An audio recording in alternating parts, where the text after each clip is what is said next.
नमस्कार, मैं विंदा। आपने नोट किया होगा कि दुनिया में कुछ ऐसे इलाके हैं जो बार बार वैश्विक राजनीति और इतिहास और अर्थव्यवस्था की दिशा को बदलते रहते हैं। ये बार बार तय करते हैं कि हम किस दिशा में किस तरह के वर्ल्ड ऑर्डर में प्रवेश कर रहे हैं।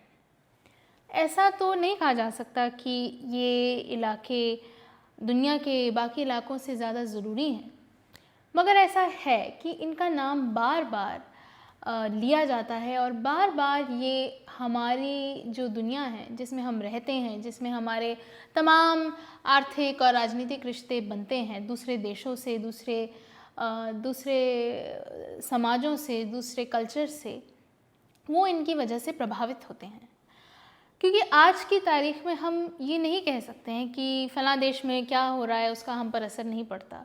असर तो पड़ता है, और मैं सिर्फ ट्रेड या टूरिज़्म या सप्लाई चेन्स उस हिसाब से ये बात नहीं कह रही हूँ। मैं एक वैचारिक स्तर की बात कर रही हूँ, एक इमोशनल लाइफ की बात कर रही हूँ जो हम और आप सब जीते हैं। अगर आप पिछले 2-3 सालों की कुछ बड़ी बड़ी घटनाओं को देखिए, जैसे यूक्रेन में जो हुआ, गज़ा में जो हुआ, तो ये घटनाएं वहाँ तक सीमित नहीं रही हैं।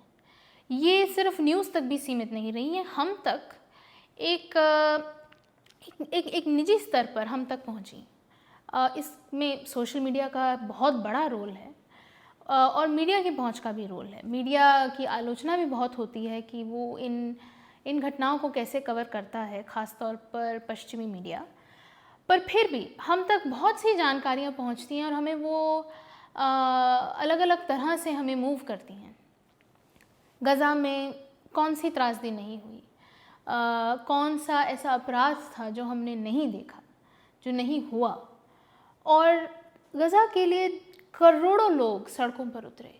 ये अलग बात है कि राजनीतिक रूप से क्या हुआ वहाँ पर। आज भी इज़राइल का हमला जारी है, 1.5 साल से ज़्यादा वक्त बीत चुका है, मगर गज़ा ने दुनिया के लोगों की अंतरात्मा को बहुत बड़े पैमाने पर झकझोर दिया। बहुत से लोगों को एक हिम्मत दी प्रदर्शन करने की, बोलने की। लोगों ने अपनी नौकरियां छोड़ दी, अपने वीज़ा के नियमों के उल्लंघन में लोगों ने प्रदर्शन किया, अपनी निजी सुरक्षा के ख्याल को छोड़कर लोगों ने बयान दिए। यूनिवर्सिटीज़ अमेरिका में इस मुद्दे पर सरकार से भिड़ गई और लोगों ने बॉयकॉट्स किए। बड़ी बड़ी कंपनियों के काफ़ी बड़े बॉयकॉट्स हुए, इतने कि कुछ कंपनियों ने ये माना कि गज़ा के कारण, क्योंकि उनमें इज़राइल का पैसा लगा था इन कंपनीज़ में, तो उस वजह से इनका जो बॉयकॉट हुआ, जो लोगों ने मास लेवल पर बॉयकॉट किया, उनका बहिष्कार किया, तो उन कंपनीज़ को एक्चुअली घाटा हुआ। ये जो कैंपेन्स थे, अगर हम इन्हें कहें, ये किसी सरकार ने घोषणा नहीं की कि आप इस कंपनी का बहिष्कार कीजिए, ये लोगों ने खुद से किया। आपको एक उदाहरण और देती हूँ। एक चुनाव इस वक्त दुनिया में हो रहा है जो कोई बहुत बड़ा चुनाव तो नहीं है, लेकिन उसे लेकर हर जगह बहस चल रही है, और उस बहस का एक बहुत बड़ा सवाल है गज़ा का। मैं न्यूयॉर्क के मेयर के इलेक्शन की बात कर रही हूँ, और इस चुनाव में उम्मीदवार गज़ा को लेकर क्या सोचते हैं, वो नेतन्याहू के बारे में क्या सोचते हैं, ये बहुत बड़ा मुद्दा है। न्यूयॉर्क के लोग इस बारे में अपने उम्मीदवारों से जवाब चाहते हैं कि वो गज़ा के इस नरसंहार को किस नज़र से देखते हैं, वो नेतन्याहू के न्यूयॉर्क आने पर क्या करेंगे। इसे लेकर भी लोगों ने ये फैसला किया कि वो किस प्रत्याशी के साथ जाना चाहते हैं। ज़ोहरान ममदानी की बहुत बात हुई, और उसमें एक बड़ा कारण ये भी था कि उन्होंने अमेरिका की मौजूदा राजनीति, जो डेमोक्रेट्स और रिपब्लिकन्स दोनों में जो प्रचलित स्टैंड है इज़राइल को लेकर, उससे अलग खड़े होते हुए ये कहा कि गज़ा में जो हो रहा है वो नरसंहार है, और ये कहा कि अगर नेतन्याहू न्यूयॉर्क आए तो वो उन्हें गिरफ्तार करेंगे, जबकि अमेरिका उस कानून को नहीं मानता जिसके तहत नेतन्याहू की गिरफ्तारी का वारंट जारी हुआ है, जो इंटरनेशनल कोर्ट ऑफ जस्टिस है, उसने नेतन्याहू की गिरफ्तारी का वारंट जारी किया है और अमेरिका बाध्य नहीं है नेतन्याहू को गिरफ्तार करने के लिए, मगर ज़ोहरान ममदानी ने कहा कि मैं ऐसा करूँगा।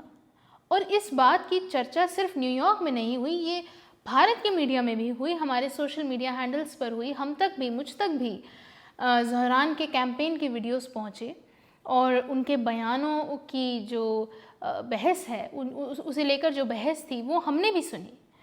तो हम ये नहीं कह सकते हैं कि एक छोटी सी जगह है गज़ा, जो दिल्ली से 3 गुना छोटी जगह है, उसका हम पर कोई प्रभाव नहीं है। उस जगह का न्यूयॉर्क में क्या प्रभाव हो रहा है वो हम तक पहुंच रहा है। तो जाहिर है कि हम एक ऐसी दुनिया में हैं इस वक्त जो बहुत ज़्यादा कनेक्टेड है।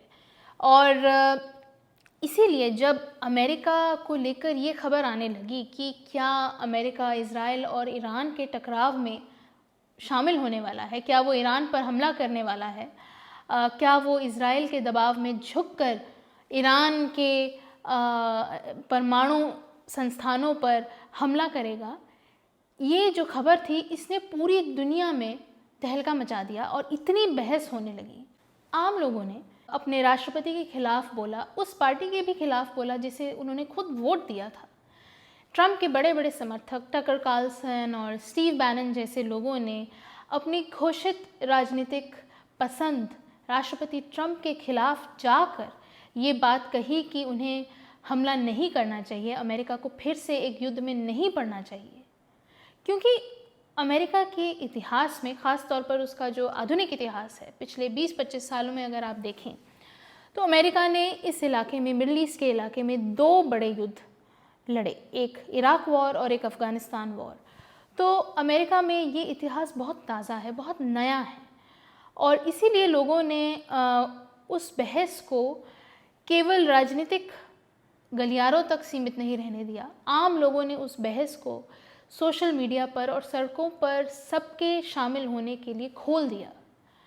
और इसीलिए मैंने ये बात शुरू की कि कुछ इलाके ऐसे हैं मिडल ईस्ट जो बार बार दुनिया की राजनीति को बदलते हैं, उस पर असर डालते हैं, उसे प्रभावित करते हैं। मगर हम जो भारत में बैठे हैं, हमारे लिए मिडल ईस्ट क्या है? अभी जब ये टकराव हुआ तो तभी पता चला कि मिडल ईस्ट की तो इतने सारे एक्सपर्ट हर जगह हैं। अगर हमें ये पहले ही पता होता तो शायद मुझे ये वीडियो नहीं बनाना पड़ता। पर आप जब मिडल ईस्ट के बारे में सुनते हैं कि कोई खबर देखते हैं, उसकी कोई खबर देखते हैं, कुछ ये शब्द सुनते हैं मिडल ईस्ट, तो आप क्या सोचते हैं? क्या आपको रेगिस्तान नज़र आते हैं या आपको तेल के भंडार नज़र आते हैं? क्या आपको दुबई और रियाद की भव्यता नज़र आती है या फिर आपको सीरिया और इराक और गज़ा नज़र आता है? क्या आपके लिए मिडल ईस्ट के सभी देश सिर्फ अरब देश हैं, मुसलमान देश हैं, या आप इस बात को जानते हैं कि वहाँ पर बहुत बड़ी माइग्रेंट कम्युनिटी है, बहुत से दुनिया के अलग अलग देशों के लोग, ख़ास तौर पर भारत के बहुत सारे लोग वहाँ पर जाकर काम करते हैं, वहाँ पर बसे हुए हैं। मिडल ईस्ट के जो अलग अलग देश हैं इनमें आपस में भी बहुत टकराव है। हम अक्सर ऐसे न्यूज़ में देखते हैं कि जैसे कोई मिडल ईस्ट एक टुकड़ा है जो बाकी दुनिया से अलग है, मगर मिडल ईस्ट के अंदर अपने आप में बहुत से फ़र्क हैं, बहुत से तरह तरह की संस्कृतियाँ हैं, बहुत सी सभ्यताओं का इतिहास वहाँ है। और जब हम न्यूज़ में होते हैं बतौर दर्शक और बतौर पत्रकार भी, हम अक्सर ऐसे शब्दों का इस्तेमाल करते रहते हैं जिनका इतिहास हम खुद नहीं जानते, जिनकी राजनीति के बारे में हम ठीक से नहीं जानते। हम ये नहीं जानते कि वहाँ रहने वाले लोग मिडल ईस्ट शब्द को क्या पसंद करते हैं, क्या वो मिडल ईस्टर्न कहलाना चाहते हैं या वो कोई और शब्द पसंद करते हैं और क्यों।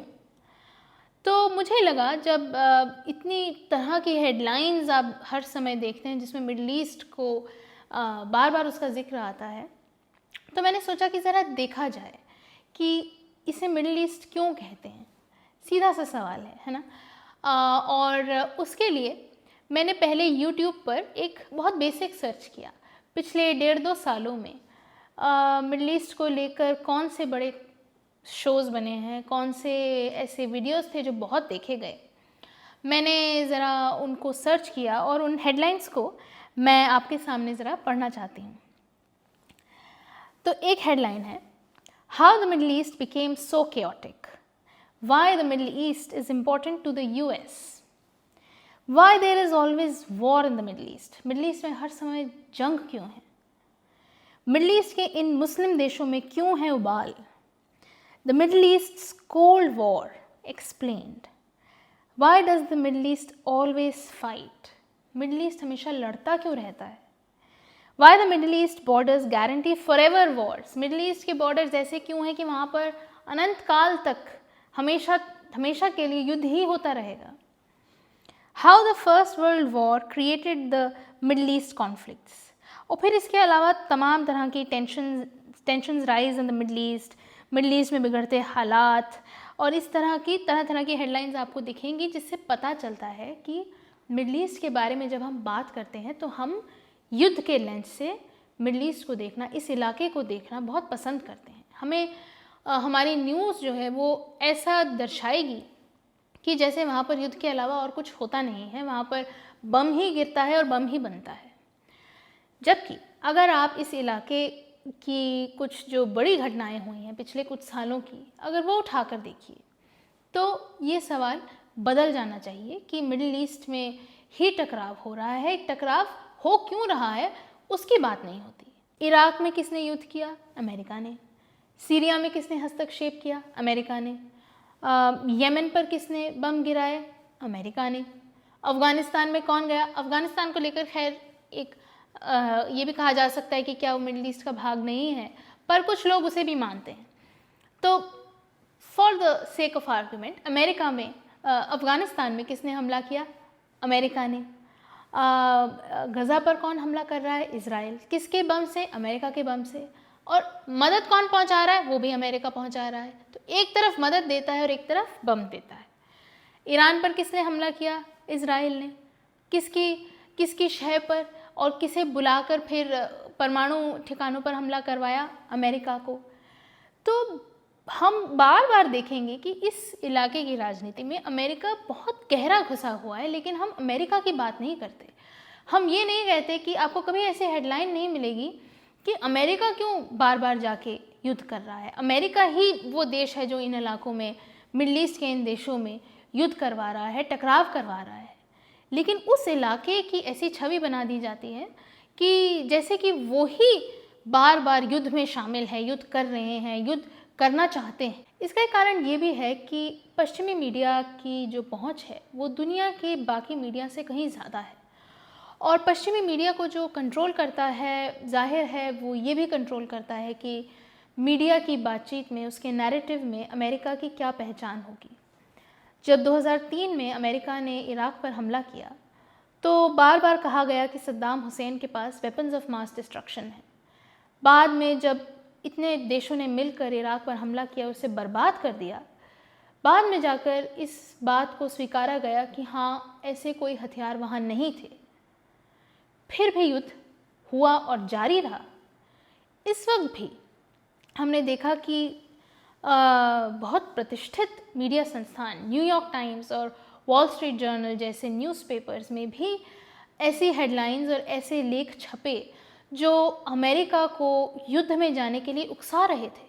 2015 में ट्रंप के जो राष्ट्रीय सुरक्षा सलाहकार थे, जॉन बोल्टन, उन्होंने एक आर्टिकल लिखा था, to stop Iran's bomb Iran, यानी ईरान को अगर परमाणु बम बनाने से रोकना है तो उस पर बम गिरा दो। फिलहाल ये राहत की बात है कि ईरान, अमेरिका और इज़राइल का जो ये टकराव बहुत बड़ा हो सकता था, ये काफ़ी हद तक संभाल लिया गया है और हमें उम्मीद करनी चाहिए कि ये ऐसा ही बना रहे, क्योंकि युद्ध से कभी किसी का फ़ायदा नहीं होता सिवाय कुछ हथियार कंपनियों के और सत्ता में बैठे उन लोगों के लिए जिन्हें हम नेता के रूप में देखते हैं, या फिर वो लोग जिन्हें हम कभी देखते ही नहीं हैं।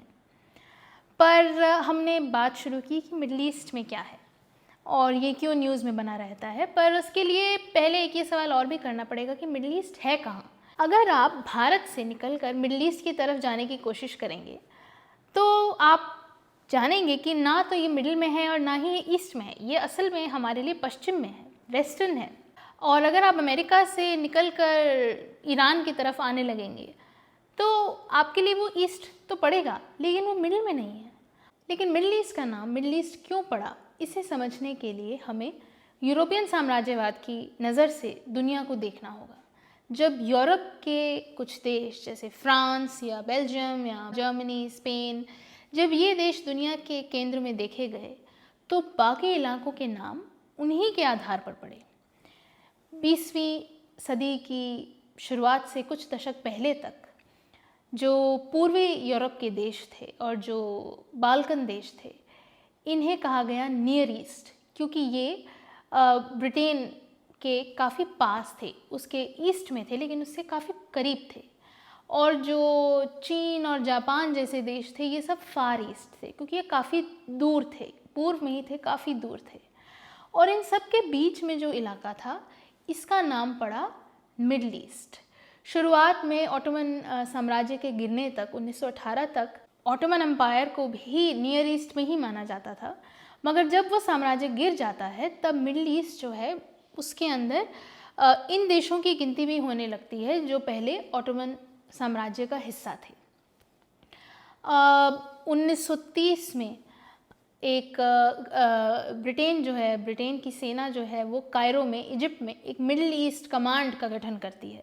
तो मिडल ईस्ट जो शब्द है वो धीरे धीरे काफ़ी आधिकारिक रूप से इस्तेमाल होने लगता है। 1946 में एक मिडल ईस्ट इंस्टीट्यूट गठन उसका होता है वॉशिंगटन डीसी में, और वो आज तक काम कर रहा है। ये एक थिंक टैंक है जो आज तक काम करता है। फिर 1957 में आइजनहावर अमेरिका के राष्ट्रपति थे, वो एक डॉक्ट्रिन जारी करते हैं जिसमें मिडल ईस्ट शब्द जो है ये बार बार इस्तेमाल होता है, और इस तरह से मिडल ईस्ट जो है वो राजनीति और पॉलिसी में आम हो जाता है, इस शब्द का प्रचलन आम हो जाता है। और ये शब्द नया है, मगर इस इलाके में रहने वाले लोगों का जो इतिहास है वो नया नहीं है। अगर आप साहित्य में देखें, इतिहास में देखें, तो कई तरह के पूर्वाग्रह इस इलाके को लेकर हमें बार बार नज़र आते हैं। शेक्सपियर का एक प्ले है ओथेलो, उसमें जो मुख्य किरदार है जिसका नाम ओथेलो ही है, वो वेनिस में एक शायद एक सैन्य कमांडर है, और वो उसके कुछ तार साइप्रस से भी जुड़े हैं जो कि मिडल ईस्ट की गिनती में शामिल है ये देश। तो वो वहाँ से है, और वेनिस में जो भी उसके इर्द गिर्द जो भी लोग हैं वो उसे बड़ी संदेह की दृष्टि से देखते हैं, उन्हें उस पर विश्वास नहीं होता। वो ओथेलो एक वेनिस के एक व्यापारी की बेटी से भी शादी कर लेता है, तो लोग उस पर और भी ज़्यादा शक करते हैं और ज़्यादा उसे चिढ़ने लगते हैं, और उसकी त्वचा का रंग बाकियों से गहरा है। इस सब पर बार बार टिप्पणी होती है। तमाम तरह के षड्यंत्र ओथेलो के खिलाफ रचे जाते हैं। तो 17वीं शताब्दी के एक प्ले में जो स्टीरियोटाइप्स हैं, जो पूर्वाग्रह हैं, वो कई तरह से हम कह सकते हैं कि आज भी चले आ रहे हैं। और इस इलाके में जो इतिहास रहा है वो वैसा क्यों रहा, पश्चिम के देशों ने मिडल ईस्ट के इन देशों को किस नज़र से देखा, उनके साथ उनका कैसा रिश्ता रहा, उसे समझने के लिए एक थ्योरी है जिसका नाम है ओरिएंटलिज्म। इसे एडवर्ड साइड ने बहुत शानदार तरीके से इसके बारे में लिखा है। उनकी किताबें भी आप पढ़ सकते हैं, यूट्यूब पर उनके बहुत से इंटरव्यूज़ हैं जो आप आसानी से सुन सकते हैं, और बहुत सरल भाषा में वो इस बारे में बात करते हैं। तो जो मिडल ईस्ट का मौजूदा इतिहास है वो बहुत पुराना है, और दूसरे देशों का इस इलाके के साथ कैसा रिश्ता रहा है उसे समझने के लिए हम सिर्फ आज की राजनीति तक सीमित नहीं रह सकते। पर पहले साम्राज्य हुआ करते थे तो बात अलग तरह से की जाती थी, और अब देशों की बात होती है। अगर आप इन देशों को ज़रा देखेंगे कि ये कौन से देश हैं जो मिडल ईस्ट में आते हैं, तो पता चलेगा कि कोई पत्थर से लिखी हुई कोई लिस्ट नहीं है कि यही देश मिडल ईस्ट में है। ये काफ़ी फ्लूइड सी एक लिस्ट है। कुछ देश गिने जाते हैं कुछ गिनतियों में, कभी नहीं गिने जाते हैं। यही देश गल्फ़ कंट्रीज़ की लिस्ट में आते हैं, यही देश कभी ओपेक देशों में गिने जाते हैं, कभी ये OIC की सूची में शामिल होते हैं। तो ये देश कौन से हैं, इस पर थोड़ी सी नज़र डालनी चाहिए। अब जैसे इसमें कुछ बड़े बड़े समूह हैं। एक हैं अरेबियन पेनिनसुला में आने वाले देश। पेनिनसुला यानी ज़मीन का ऐसा टुकड़ा है जो 3 तरफ से पानी से घिरा हो, जैसे भारत भी है। तो जो अरेबियन पेनिनसुला है उसमें Saudi Arabia, Kuwait, Yemen, Oman, Bahrain, Qatar और यूनाइटेड अरब एमिरेट्स, इन जैसे देश, ये जो देश हैं ये शामिल हैं। और इनके अलावा ये सब मिडल ईस्ट में आते हैं। इनके अलावा लिवेंट जो इलाका है उसके देश हैं Syria, Lebanon, Israel, Jordan, West Bank, Gaza, इनको भी मिडल ईस्ट में गिना जाता है। फिर टर्की, इजिप्ट, ईरान और इराक़ को भी इसी सूची में शामिल किया जाता है। जैसा मैंने आपको बताया, कुछ लोग कभी कभी अफ़गानिस्तान को भी इसमें गिन लेंगे। तो ये बड़ी ही एक लूज़ सी टर्म है, इसमें कभी किसी की गिनती होती है, कभी नहीं होती है। और ये इसलिए है क्योंकि ये कोई ये ज्योग्राफिकल शब्द नहीं है, ये कोई भौगोलिक शब्द नहीं है, ये राजनीतिक टर्म है। अक्सर वहाँ के लोग खुद को मिडल ईस्टर्न कहलाना भी पसंद नहीं करते, क्योंकि इन सब में जो सभ्यता और संस्कृति है वो बहुत बहुत ज़्यादा बदलती जाती है। जैसे ही आप एक देश से दूसरे देश में जाएंगे, भाषा बदलती है, खान पान बदलता है। हमें लगता है कि शायद वहाँ केवल रेगिस्तान ही है, मगर लेबनान में तो बड़े बड़े जंगल भी हैं। तो ये बहुत ही विविध इलाका है। अरब समुदाय जो है इसका शुरुआती इतिहास अरेबियन पेनिनसुला में है, मगर ऐसा नहीं है कि इन इलाकों में आज की तारीख में केवल अरब लोग ही रहते हैं।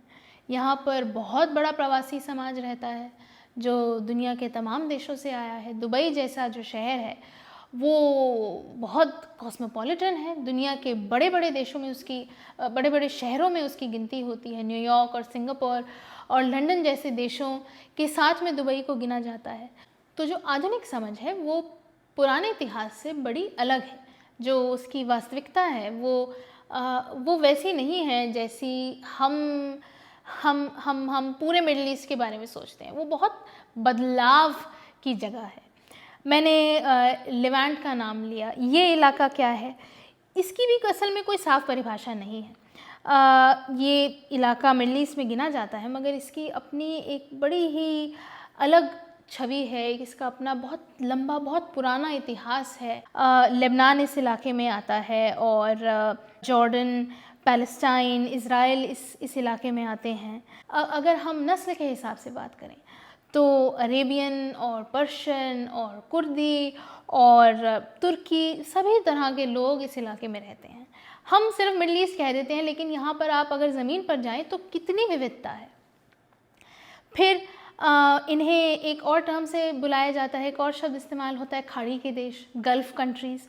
वो इसलिए है क्योंकि जो पर्शियन गल्फ़ है उसके इर्द गिर्द जो देश बसे हैं उन्हें कहा जाता है गल्फ़ कंट्रीज़। इस गिनती में 7 देश शामिल हैं, जैसे Bahrain, Kuwait, Iraq, Oman, Qatar, Saudi Arabia और यूएई। अब इनमें से 6 देश अलग से मिलकर गल्फ़ कोऑपरेशन काउंसिल भी बनाते हैं, जिसमें इराक़ शामिल नहीं है। और यहाँ पर तेल इतना ज़्यादा मिलता है इन देशों में, जो दुनिया के सबसे ज़्यादा बड़े जो तेल के उत्पादक देश हैं उनमें से अधिकतर आपको यहीं पर मिलेंगे। तो इसलिए यहाँ पर ओपेक भी है। क्योंकि इन देशों में मुस्लिम आबादी काफ़ी ज़्यादा है, इस वजह से भी और इसलिए भी क्योंकि कई देशों की धार्मिक पहचान मुस्लिम देश की है, इस वजह से बहुत से देश OIC के भी सदस्य हैं, ऑर्गेनाइजेशन ऑफ इस्लामिक कंट्रीज़ के। तो हम बार बार मिडिल ईस्ट को एक ही ढांचे में फ़िट करना चाहते हैं, एक ही नज़र से उसे देखना चाहते हैं कि यहाँ पर युद्ध होता है, टकराव होता है, यहाँ आतंकवाद है। लेकिन ज़मीन पर बहुत सी विविधताएं हैं जो इन देशों में और इन देशों में रहने वाले लोगों को अलग बनाती है। अगर हम मिडिल ईस्ट के अलावा कोई और शब्द का इस्तेमाल करना चाहें तो शायद वेस्ट एशिया का इस्तेमाल कर सकते हैं, क्योंकि अगर आप एशिया का नक्शा देखें तो एशिया में वेस्ट की तरफ यानी पश्चिम की तरफ ये देश दिखाई देते हैं। और इसे लेकर काफ़ी लंबा इतिहास भी है और विवाद भी है कि उत्तर की दिशा नक्शे में ऊपर क्यों है। ये असल में हमेशा से ऐसा नहीं था। रोमन साम्राज्य में, उस समय में रोमन काल में जो नक्शे बना करते थे उनमें ईस्ट, सूरज के उदय की जो दिशा थी, पूर्व जो है वो नक्शे में ऊपर हुआ करता था। मगर 15वीं 16वीं शताब्दी आते आते उत्तर की दिशा जो है वो ऊपर होने लगी। तो नक्शे की जो राजनीति है और इसके कारण जो नाम पड़ते हैं वो बहुत उलझी हुई है। हमें बस एक शब्द मिल जाता है मिडल ईस्ट और हम बस उसी का इस्तेमाल करते रहते हैं। अब ये इलाका जो है ये तेल भी यहाँ पर बहुत ज़्यादा है, बहुत संपन्न इलाका है अगर आप देखें, मगर इसी इलाके में दुनिया के बहुत बुरे युद्ध भी लड़े गए। बार बार यहाँ के लोगों ने राजनीतिक अस्थिरता का सामना किया, सरकारें गिराई गईं, नई सरकारें खड़ी हुईं। इसे समझने के लिए एक और एक लेंस का इस्तेमाल हो सकता है जिसे कहते हैं पैराडॉक्स ऑफ प्लेंटी, यानी ऐसे इलाके जहाँ पर सब कुछ है, जहाँ पर तमाम तरह की संपन्नता है, कुदरती रूप से जो बहुत समृद्ध इलाके हैं, वहाँ पर कई बार राजनीतिक अस्थिरता और युद्ध और टकराव इतना ज़्यादा होता है कि वहाँ रहने वाले लोगों को उस संपन्नता का लाभ नहीं मिल पाता। भारत में भी झारखंड या छत्तीसगढ़ जैसे इलाकों के बारे में इस टर्म का इस्तेमाल होता है कि यहाँ plenty of paradox of plenty है, यानी सब कुछ होते हुए भी यहाँ पर संपन्नता नहीं है। इस टकराव में बार बार ईरान के परमाणु हथियारों की बात हुई, मगर ईरान के तेल की बात नहीं हुई। ईरान दुनिया का चौथा सबसे संपन्न देश है तेल के मामले में। तो क्या बात हो रही है और क्या नहीं हो रही है, इस पर भी नज़र रखनी चाहिए। ईरान में सत्ता पलटने की बात की गई, ये मांग की गई कि खामेनेई की हत्या कर दी जाए, मगर ईरान में जो तेल के भंडार हैं उसे लेकर बहुत कम बात हुई। तो अगली बार जब आप मिडल ईस्ट की कोई बात सुने तो इस समृद्ध इतिहास को, इस उलझी हुई राजनीति को भी याद करने की कोशिश कीजिए। ये कहीं ना कहीं मीडिया का भी एक फेलियर है कि हम इतने संपन्न इलाके और इतने समृद्ध समाज के इस इतिहास को सिर्फ मिडल ईस्ट कहकर छोड़ देते हैं। हम उसे सिर्फ युद्ध के ढांचे में, उसी एक सांचे में समेट कर रखना चाहते हैं, जबकि उसे तोड़ने की बहुत ज़रूरत है। हम जिस दुनिया में रहते हैं वहाँ एक दूसरे को समझने की ज़रूरत शायद पहले से कहीं ज़्यादा है, और ये समझ बनाने के लिए और इन पुराने ढांचों को और इन सांचों को तोड़ने के लिए बहुत मेहनत करनी पड़ती है। और वो मेहनत केवल पत्रकार की नहीं है मगर आपकी भी है। तो आप जाइए, मिडल ईस्ट पर किताबें पढ़िए, इतने लेख हैं, इतने आर्टिकल्स हैं, रिपोर्ट्स हैं, उन्हें पढ़िए, शानदार फिल्में हैं वो देखिए, और उम्मीद है कि अगली बार जब आप मिडल ईस्ट के बारे में बात करेंगे तब आप उसे सिर्फ रेगिस्तान या अरबों के देश या पैसे और युद्ध के नज़रिए से नहीं देखेंगे, पर उसकी तमाम विविधताओं और उसकी खूबसूरतियों के साथ भी देख पाएंगे।